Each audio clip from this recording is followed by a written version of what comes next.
올림픽이 지금 계속 열려지고 있습니다. 올림픽을 통하여서 아마 여러분들 많이 TV도 시청하고 있으리라 믿습니다. 올림픽 가운데 하나 참 흥미로운 기사 하나를 보게 되었습니다. 강유정이라고 하는 우리나라 여자 유도 48kg에 출전했던 그런 분인데요. 아마 혹시 여러분들도 그 기사를 읽은 적이 있는 그런 분들도 있을 줄 압니다. 안타깝게도 32강 슬로베니아 선수에게 한판승을 내주면서 그만 4년 동안 열심히 준비를 했는데 탈락을 하게 되었습니다. 그런데 이 선수가 주목을 받는 그런 이유가 하나 있습니다. 강유정은 경기 시작 27초 만에 절반을 따내고 앞서 나가게 되었는데 또 경기 운영을 끝까지 유리하게 이어가지 못하여서 경기 2분을 남기고 상대방 선수에게 세로 누르기 한판 승으로 그렇게 탈락하게 되었습니다. 그런데 이 강유정 선수의 여자 선수인데 머리의 모양은 하루 전과 달랐습니다. 머리카락을 완전히 다 빡빡으로 밀은 그런 머리였습니다. 그는 올림픽에 출전하기 위하여서 전날 밤에 급하게 머리를 빡빡으로 밀었다고 합니다. 본인이 투지를 불태우기 위해서 그런 것이 아니었습니다.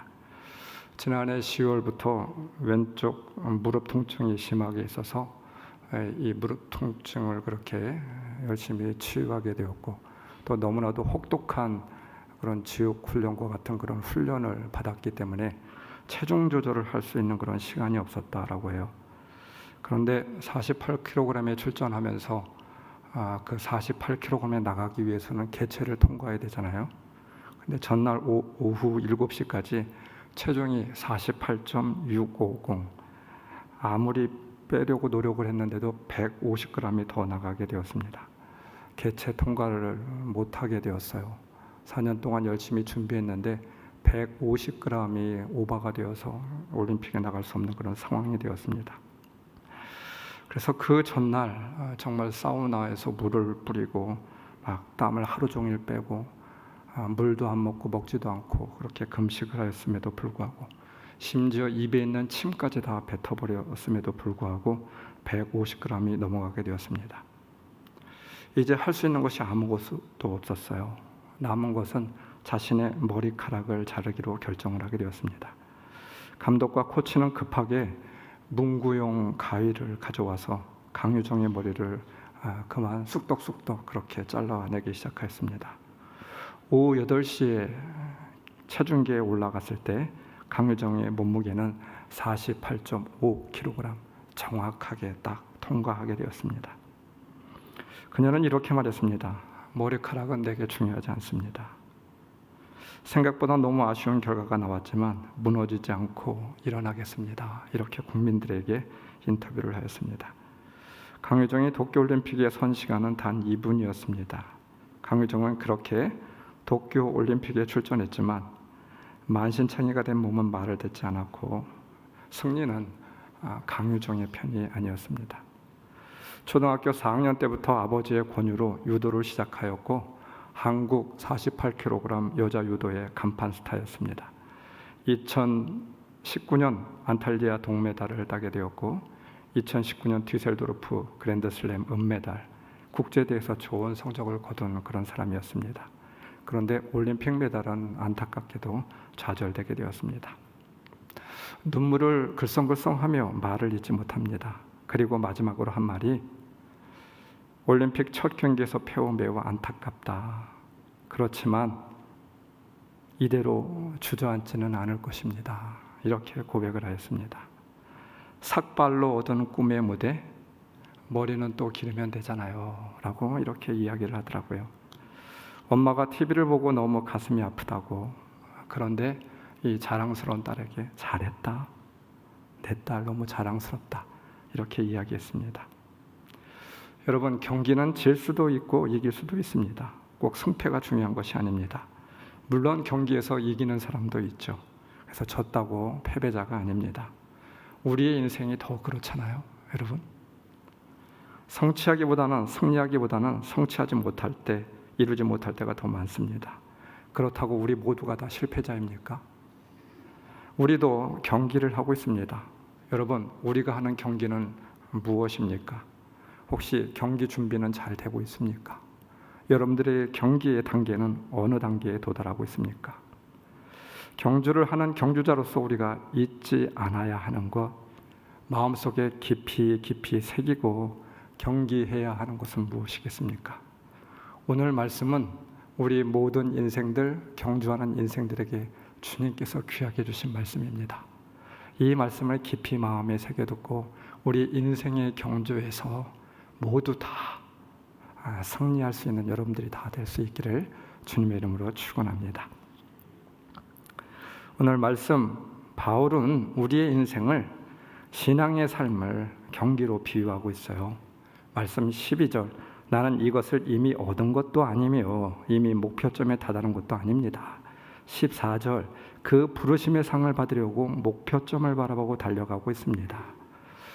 디오코, 달려가고 있다, 쫓아가노라 라고 하는 말은 경주를 묘사할 때 쓰는 그런 언어라고 합니다. 목표점, 표대, 언어를 찾아보게 되니까 스코포스, 당시에는 경기장 끝에 있는 그런 기둥이 있었다라고 해요. 그래서 그 기둥까지, 그 기둥을 바라보고 달려서 그 기둥에 도착하는 사람, 그 기둥, 표대, 이것을 말하고 있는 것입니다. 스코포스, 상, 브라베리온이라고 하는 말을 쓰고 있습니다. 면류관, 1등, 2등, 3등 이런 상을 이야기하고 있어요. 바울은 그의 인생관을, 스스로를 경기자로 비유하고 있는 그런 말씀이죠. 그리고 우리들에게도 이 말씀을 전하고 있습니다. 경기자에게 제일 중요한 것은 스코포스, 목표, 표대를 보고 그 표대까지 열심히, 표대를 잃지 말고 표대를 향하여 줄기차게 달려가는 것, 이것이 가장 중요하대요. 디모데후서 4장 7절부터 8절, 나는 선한 싸움을 다 싸우고 달려갈 길을 마치고 믿음을 지켰습니다. 이제는 나를 위하여 의의 면류관이 마련되어 있으므로, 선한 싸움을 다 싸우고 달려갈 길을 마치고 믿음을 지켰다. 이 세 개의 동사가 지향하고 있는 것이 있습니다. 바로 목표입니다. 바울은 끝까지 경주할 수 있었던 분명한 무엇인가가 있었습니다. 그것은 바로 바울에게 맡기신 복음이었고, 바울이 해야만 하는, 바울에게 인생의 깃발로 주어진 그런 분명한 목표였습니다. 바울은 목표가 있는 길을 가게 되었습니다. 향방 없이 가지 않았어요. 목표를 가지고 줄곧 달리게 되었습니다. 그래서 그는 후회 없이 결승선까지 올 수 있었다 고백하고 있는 것이죠. 여러분, 인생을 잘 사는 사람들은, 인생의 승리자들은 어떤 사람들입니까? 어떤 성취를 이루어서 큰 위대한 일을 해서 그것이 아닐 것 같아요. 자신이 해야 할 일이 무엇인지 목표가 분명한 사람들, 그들에게 흔들리지 않는 분명한 목표가 늘 끝까지 자리하고 있는 사람들, 이런 사람들이 정말 승리자가 아닌가 싶습니다. 오늘 말씀, 내가 하는 일은 오직 한 가지라고 말하고 있습니다. 말씀 14절, 그리스도 예수 안에서 하나님께서 위로부터 부르신 그 부르심의 상을 받으려고 그 목표점을 바라보고 달려가고 있습니다. 바울이 위대한 것은 그렇죠. 그가 위대한 일을 하여서가 아닙니다. 그가 성경 신약의 반을 그렇게 써서도 아니었고, 그가 정말 위대한 하나님의 사도여서도 아니었습니다. 그의 심령 안에 흔들리지 않는 목표가 있었어요. 어떠한 순간에도 그 목표는 흔들리지 않고 끝까지 가지고 살아온 살아있는 목표가 그의 심령 가운데 있었다, 이 말입니다. 고린도후서 11장 24절, 마흔에서 하나 뺀 곤장을 맞은 것이 3번이고 돌로 맞은 것이 1번, 채촉으로 맞은 것이 3번, 파선을 당한 것이 3번, 이루 말할 수 없는 고통이었다, 이 말입니다. 고역에 시달리고 여러 번 밤을 지새우고 목마르고 여러 번 굶고 추위에 떨고 헐벗었습니다. 30절, 꼭 자랑해야 한다라고 하면 나는 내 약점들을 자랑하겠습니다. 도망가고 배신하며 도망친 것을 자랑하겠다라고 해요. 장을 3번이나 맞았다라고 하는 말, 죽을 때까지, 죽기 직전까지 매를 맞았다, 이 말입니다. 바울이 이렇게 위대한 정말 많은 것을 극복하고 인내한 그런 것만이 아니었습니다. 그는 도망자이기도 하였고 배신을 하기도 하였고 또 때로는 그가 세운 그런 교회에서 쫓겨나서 눈물로 그 교회에 3번이나 편지에 글을 썼던 사람이기도 합니다. 지나온 시간을 돌아보니까 정말 파란만장한 인생을 살았습니다. 굽이굽이 우리의 인생처럼 얼룩진 그런 굴곡진 그런 인생이었어요. 여러분, 바울이 걸었던 거리는 얼마나 됩니까? 수천 킬로가 넘습니다. 상상이나 됩니까? 그 많은 거리를 그냥 걸어서 복음을 전하며 일평생을 결혼도 하지 않고 이 일 가운데 헌신하게 되었습니다. 얼마나 많은 일들이 있었을까요? 얼마나 많은 고통이 있었을까요? 그러나 그 모든 일들을 견딜 수 있었던, 지킬 수 있었던 이유가 있었습니다. 그의 심령 안에 흔들리지 않는 깃발, 목표가 있었습니다. 어른들과 함께 민속촌에 가서 줄타기를 하는 명인을 본 적이 있습니다. 저는 처음 구경하는 일이었는데 너무 흥미로웠습니다. 어떻게 저렇게 줄을 잘 탈 수 있을까? TV에서만 보았지 제 눈으로 본 것은 처음이었습니다. 그래서 그 줄타기 하는 명인의 바로 밑에서 사람들을 제치고 가서 그가 어떻게 줄을 타는지 그 명인을 뚫어지게 지켜보게 되었습니다. 제가 얻은 결론이 하나 있었습니다. 그 명인은 출렁거리고 있는 그 줄을 보지 않더라고요. 발밑을 보지 않았습니다. 어떤 사람이 왔나? 얼마나 많은 사람이 왔나? 그들이 얼마나 나에게 환호성을 그렇게 보내고 있나? 그런 것을 절대 보지 않았습니다. 줄곧 처음부터 끝까지 그가 바라봤던 것이 있었는데 한 곳이더라고요. 그 지점은 잘 알 수 없지만 그 앞에 있는 어느 한 곳을 시선을 전혀 띄지 않고 계속해서 그것을 보고 있었습니다. 오로지 한 군데 응시하는 곳이 있었습니다. 줄의 반대편 자신이 정해놓은 그곳이겠죠. 줄곧 한시도 놓치지 않고 그것을 주시하고 있었습니다. 줄에서 내려오는 그 순간까지였습니다. 그 시선, 목표는 줄을 내려오는 순간까지였죠. 제가 깨달은 것이 있습니다. 우리 인생도 마찬가지일까? 줄 위에서 내려오는 순간까지 응시해야 하는 목표가 있어야 되겠죠. 목표가 있어야 우리는 출렁이는 인생길에서, 인생 위에서 중심을 잡을 수 있습니다. 잠시 휘청거릴 수 있습니다. 그러나 방향을 잃지 않게 되죠. 바로 갈 수 있습니다. 다시 회복할 수 있게 되는 것이죠. 전 하버드 총장이었던 나단 푸시가 젊은이들이 흔들 수 있는 깃발, 믿을 수 있는 신조, 부를 수 있는 노래를 찾고 있다. 그런데 그것이 없는 것이 안타깝다 말하고 있습니다. 여러분들에게는 그것이 있는가 묻고 있어요. 그대들에게 인생을 걸 만한 아무런 위대한 것이 없다. 이것이 안타까운 일입니다. 목숨을 걸 만한 것을 가지고 있지 못한 것, 이것이 없는 것이 진정 안타까운 일이라고. 다른 무엇이 실패한 것이 아니고 목표가 없는 것이 실패한 일이라고 그렇게 설파하고 있어요. 세상 속에서 살아가면서 우리 자녀들에게 공부 열심히 하라, 왜 성실하지 못하느냐 말할 필요가 없습니다. 그들에게 흔들 수 있는 깃발이 세워져 있게 된다라고 하면, 그 깃발이 분명하게 자리하고 있다라고 하면 하지 말라고 해도 합니다. 밤을 새워서 합니다. 생명을 걸고 하게 되는 거죠. 분명한 목표, 흔들 수 있는 깃발, 이것이 찾아지지 못하기 때문에 그들이 방황하고 있는 거 아니겠습니까? 우리 청년들은 흔들 수 있는 깃발을 찾아야 될 줄 믿습니다. 다른 무엇이 아닙니다. 청년의 시절에 이것이 꼭 찾아져야만 됩니다. 우리 어른들은 어떠하나요? 여러분들은 어떠합니까? 인생을 낭비하지 않기 위해서, 인생이 후회스러운 인생이 되지 않기 위해서 분명한 목표가 설정되어 있어야 되겠습니다. 목표를 이루고 안 이루고, 이루지 못하고 중요하지 않아요. 목표가 있다라고 하는 것이 중요한 일이죠. 광야 40년 동안 이스라엘 광야 1세대들은 그들은 어떻게 광야에서 버티며 살 수 있었을까요? 광야 40년을 견딜 수 있었던 이유, 다른 무엇이 아니라고 생각합니다. 가나안이라고 하는 분명한 깃발이 있었습니다. 그래서 광야의 자리에서도 견뎌낼 수 있었어요. 광야 40년을 지나올 수 있었습니다. 우리 인생에도 가나안이 바로 새겨져야 될 줄 믿습니다. 오늘 말씀에는 오직 한 가지라고 말씀합니다. 말씀 13절, 내가 하는 일은 오직 한 가지입니다. 오직 한 가지 강조하고 싶은 것이 있습니다. 뒤에 있는 것은 잊어버리고 앞에 있는 것을 향하여 몸을 내밀면서 말씀 14절, 목표점을 바라보고 달려가고 있습니다. 오직 디오코라고 하는 말을 쓰고 있어요. 달려가고 있다, 쫓아가고 있다. 그런데 이 말을 보게 되니까 현재 시제예요. 진행형입니다. 어제도 달렸지만 오늘도 나는 달리고 있다, 이 말입니다. 목표가 중요합니다. 그러나 더 중요한 것이 있습니다. 달려가는 일이죠. 오늘 달리는 일입니다.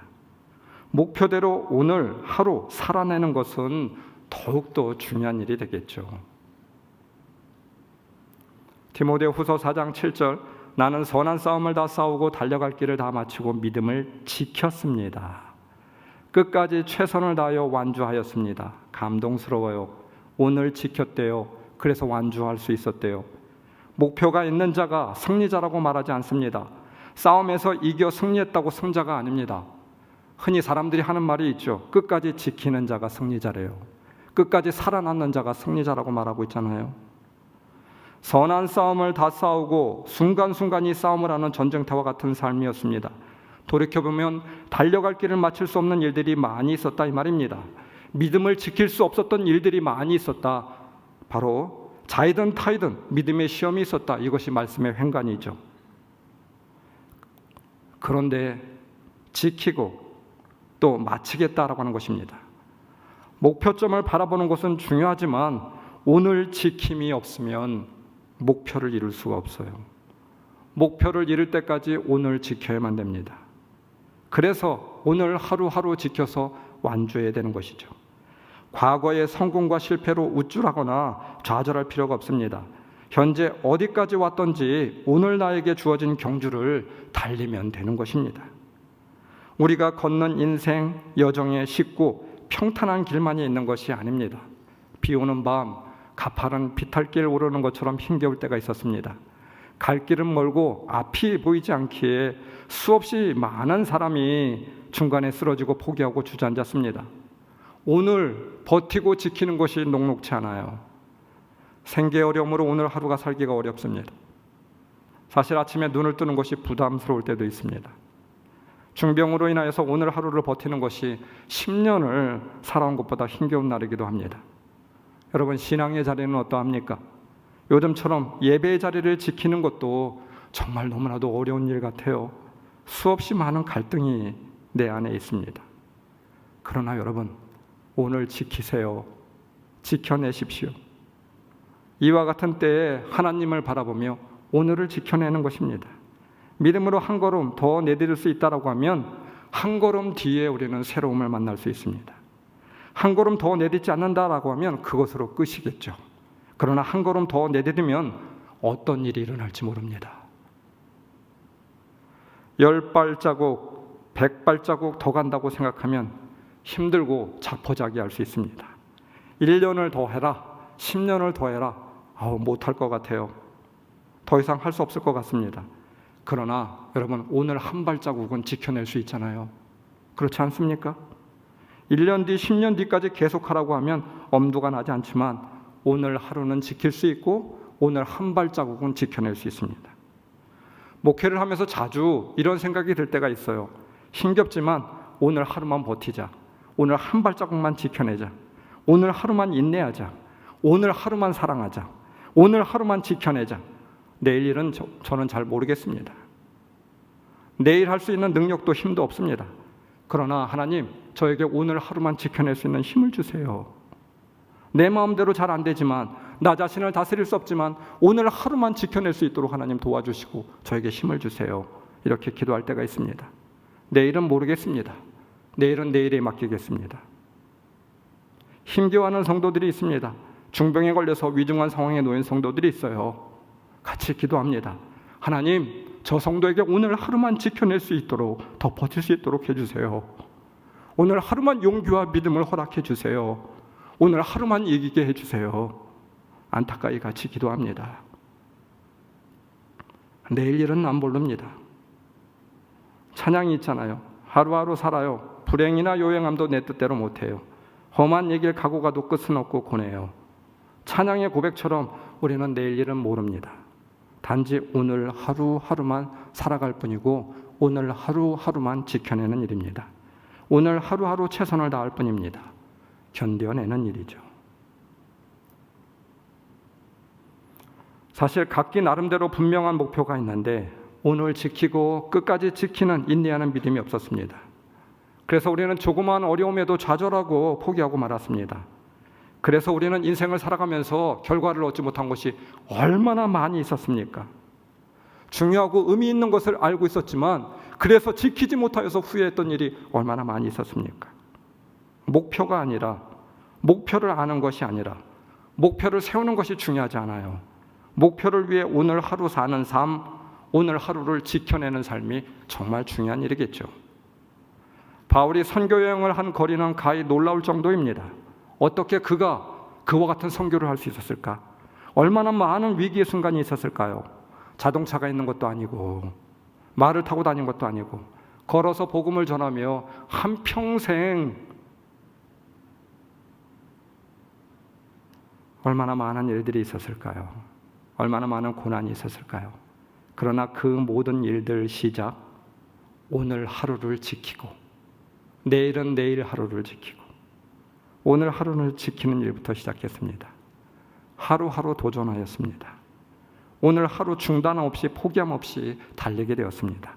그러다 보니 면류관이 있었고 완주하는 날이 있게 되었습니다. 사랑하는 성도 여러분, 여러분의 인생의 경주에서 오늘 하루만 딱 지켜내십시오.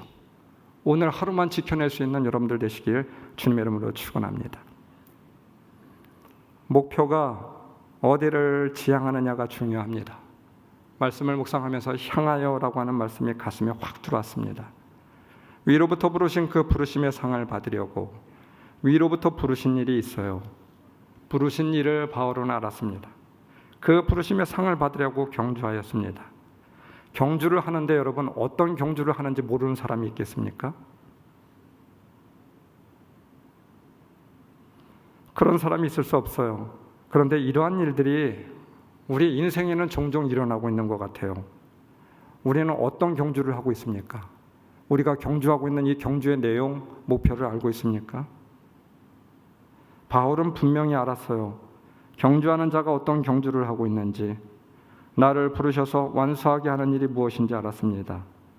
말씀을 찾아보니까 upward call, 위로부터의 부르심, 부르심인데 upward call이라고 해요. 위로부터의 부르심. 바울의 목표는 위를 향한 목표였습니다.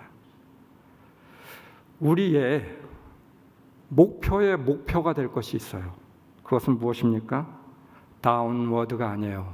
밑으로 향하여가 아니라 위로 향하는 목표. 나를 위한 목표가 아닙니다.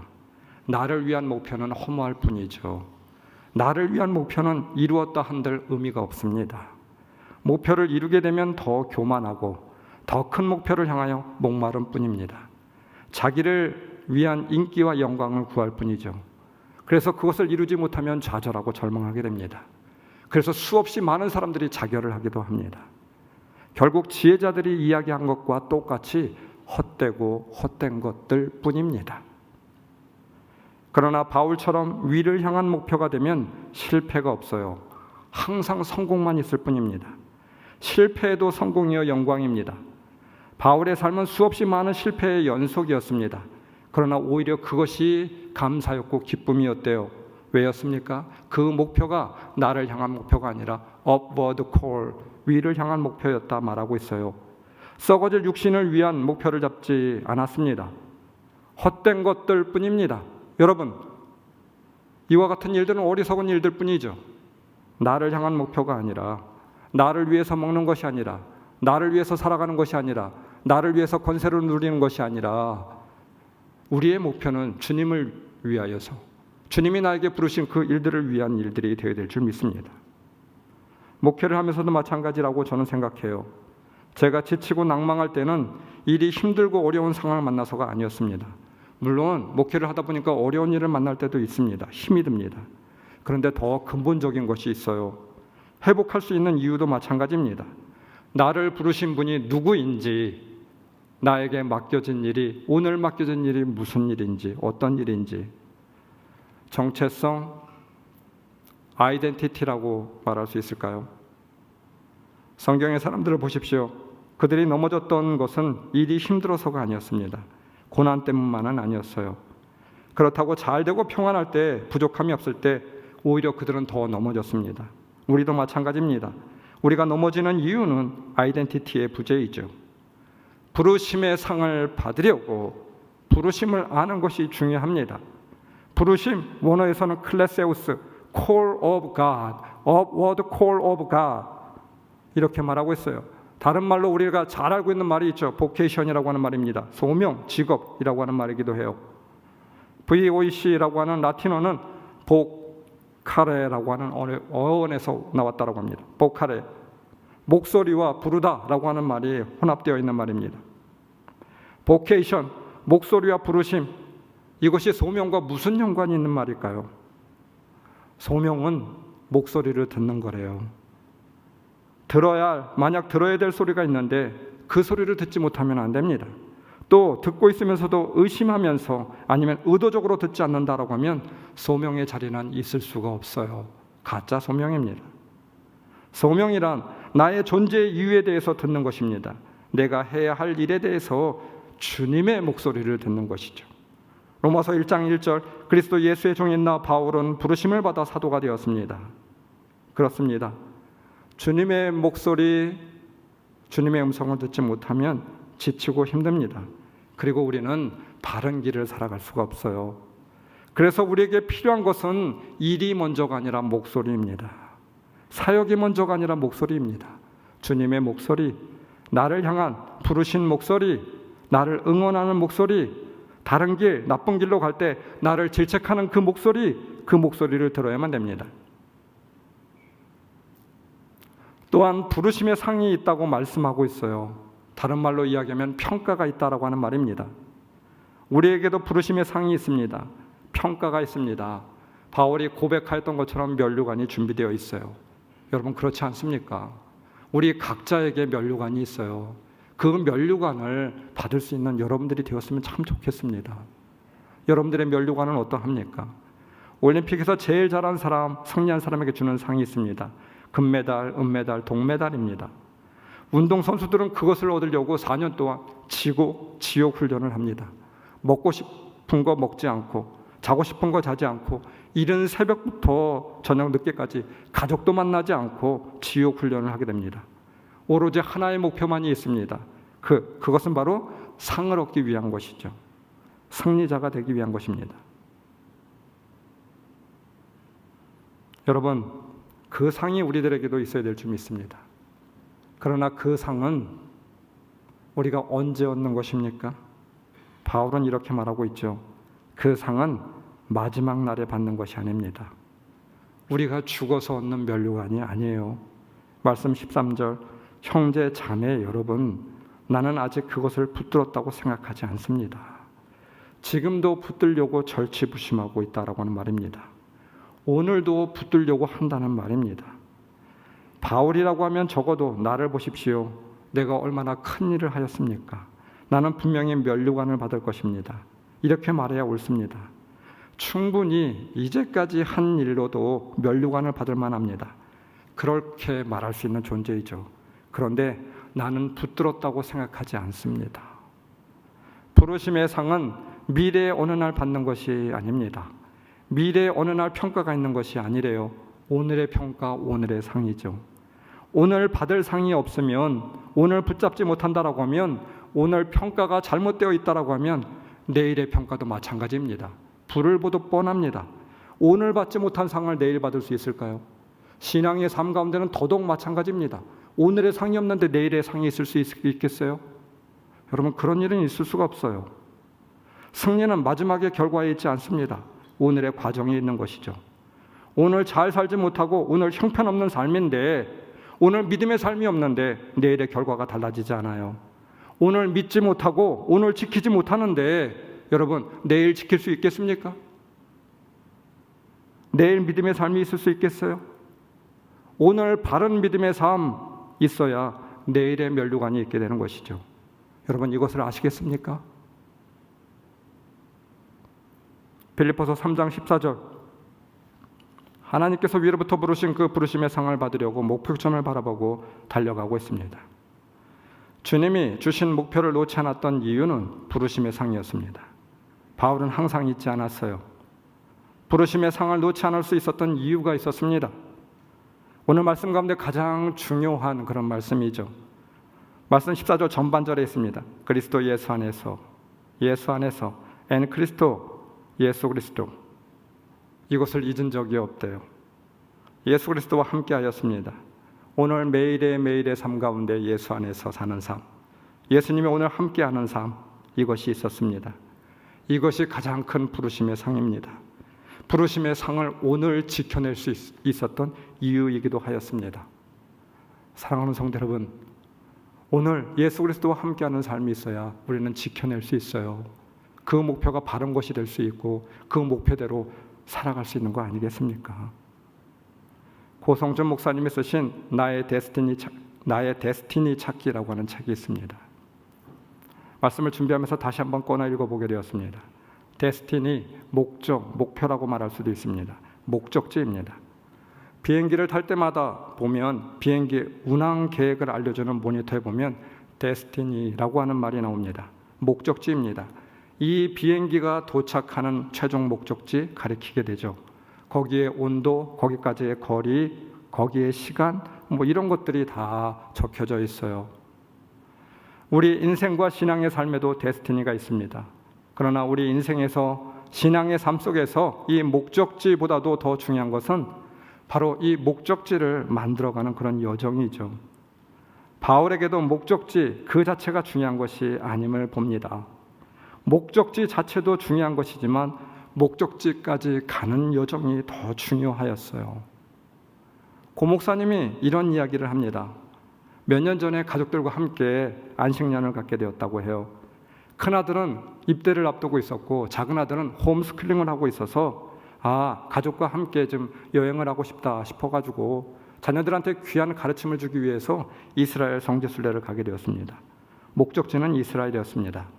그러나 안내자를 끼지 않고 그냥 목사님이 다 너무나도 꼼꼼하신 그런 목사님이 되어서 스케줄을 다 짜게 되었습니다. 이 꼼꼼한 목사님은 비행기 시간과 숙소, 교통수단, 한치의 오차도 없이 완벽하게 계획을 세우게 되었습니다. 처음에 가보는 나라들이 많아서 긴장을 늦출 수가 없었습니다. 그래서 한치의 오차도 없이 계획을 세우는 것 중요하였습니다. 몇 시에 차를 빌리고 어디까지 가고 어느 식당에서 음식을 먹고 어느 호텔에 들어가고 몇 시에 호텔에 들어가고 아침에 나오는 시간은 몇 시고 어느 지점을 들러야 하고 다음 일정에 차질을 주지 않으려고 그리고 그 다음 일정은 계속해서 계획에 맞추어 진행해 나가게 되었습니다. 어느 날 그런데 아들이 아버지한테 이런 이야기를 해요. 아버지의 지친 모습을 보게 되었나 봅니다. 그리고 너무나도 그 여행에 지쳤나 봅니다. 아빠에게 물었습니다. 아빠, 우리가 여행을 하는 목적이 시간을 지키는 것이 여행의 목적이에요? 계획을 지키는 것이 여행의 목적이에요? 무슨 말입니까? 깜짝 놀랐습니다. 그러고 보니 그러하였습니다. 그때 알았다고 합니다. 여행의 목적은 계획을 잘 지키는 것이 아니라 사랑하는 사람과 함께 오늘 갖는 스토리에 있죠. 사랑하는 사람들과 함께하는 여정임을, 그것이 중요함을 깨달아 알게 되었습니다. 바로 여러분, 우리가 범하는 실수가 이것이 아니겠습니까? 여행의 목적은 가족들과 함께하는 것이죠. 아름다운 추억을 만드는 것입니다. 계획에 맞추어서 목표에 맞추어서 목표를 이루고 목적지까지 다다르는 것, 이것이 목적이 아니죠. 함께 음식을 먹고 경치도 바라보고 함께 즐기고 함께 공유하고 초긴장 속에 계획대로 이스라엘을 정확히 도착했다고 한들 그것이 성공적인 여행이라고 할 수가 있을까? 그렇지 않다 이 말입니다. 여정의 의미는 그 여정에서 만들어지는 스토리의 중요함에 있습니다. 함께 가족과 함께 오늘 만들어가는 그 스토리, 그것이 중요한 것이죠. 목적지까지 이를 때까지 어떤 스토리가 만들어지는가, 그리고 무엇보다도 그 누구와 그 여정을 함께하고 있는가, 오늘 무엇을 하고 있는가, 여기에 바로 여정의 목적이 있지 않겠습니까? 신앙의 목적지, 데스티, 목표는 창조주 하나님과 주님과 오늘 만들어가는 스토리에 있죠. 바울의 데스티니, 목적지는 바로 정답을 찾는 퀴즈가 아니었습니다. 끝까지 가지 않아도 되었습니다. 중간에 방향을 바꿔도 상관없습니다. 실패해도 상관없습니다. 도망자라고 배신자라고 소리를 들어도 상관없습니다. 그러나 바울에게 있는 단 한 가지 이유와 존재의 목적, 그것은 무엇이었습니까? 오늘 주님과 함께 걷는 일이었어요. 그 주님과 함께 오늘을 지켜가는 일이었습니다. 그것이 바로 그의 목표였습니다.